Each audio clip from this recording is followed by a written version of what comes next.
Modi cabinet ने लड़कियों की शादी की न्यूनतम आयु 18 से बढ़ाकर 21 वर्ष करने का फैसला किया।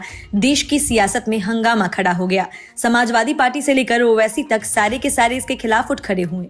तर्क ये कि इससे समाज का माहौल खराब होगा, तो किसी का तर्क ये कि लड़कियां पॉर्न देखेंगी। मतलब ये कि विरोध करने के लिए अनाप शनाप तर्क गढ़े गए। यह भी कहा गया कि यह पर्सनल लॉ में हस्तक्षेप करने की कोशिश है।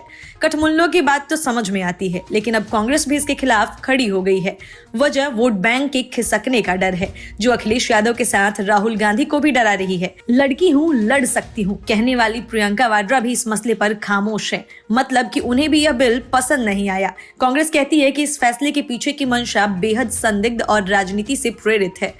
एआईसीसी के महासचिव केसी वेणुगोपाल ने कहा कि मोदी सरकार का प्रस्ताव और जल्दबाजी में न्यूनतम आयु बढ़ाकर 21 करने का प्लान बहुत ज्यादा संदिग्ध और राजनीति से प्रेरित है। सरकार के इस प्रस्ताव का पहले से ही विभिन्न महिला प्रतिनिधियों और संगठनों ने भी कड़ी आलोचना की है। उन्होंने इसे अवैज्ञानिक और अवास्तविक बताते हुए खारिज कर दिया है। कांग्रेस नेता कहते हैं कि युवा महिलाएं खासकर ग्रामीण इलाकों में अपनी शैक्षणिक और आर्थिक उत्थान के लिए कदम चाहती हैं।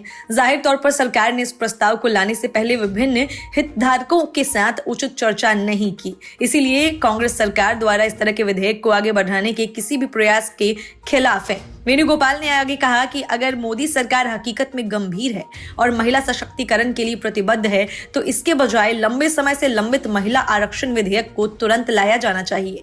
लोकसभा और राज्य विधानसभाओं की सीटों में महिलाओं के लिए 2/3 सीटों पर आरक्षण दे। वेणुगोपाल ने कहा कि सरकार को महिला प्रतिनिधियों और संगठनों सहित विभिन्न हितधारकों के साथ महिलाओं के लिए विवाह की न्यूनतम आयु बढ़ाने के अपने प्रस्ताव पर व्यापक चर्चा शुरू करनी चाहिए। राजनीतिक मंशा पर बात करते हुए वह बोली कि यह प्रस्ताव सिर्फ किसानों के मुद्दों, लखीमपुर की घटनाओं, केंद्रीय मंत्री अजय से ध्यान हटाने के लिए लाया गया है। कांग्रेस के अलावा समाजवादी पार्टी, वामपंथी दल, IUML, AIMIA वो पार्टियां हैं जो प्रस्ताव के विरोध में उतरी हुई हैं। कुछ मुस्लिम संगठन आरोप लगा रहे हैं कि ये प्रस्ताव लाकर सरकार ने पर्सनल लॉ में घुसपैठ की कोशिश की है। Bureau report, news of India.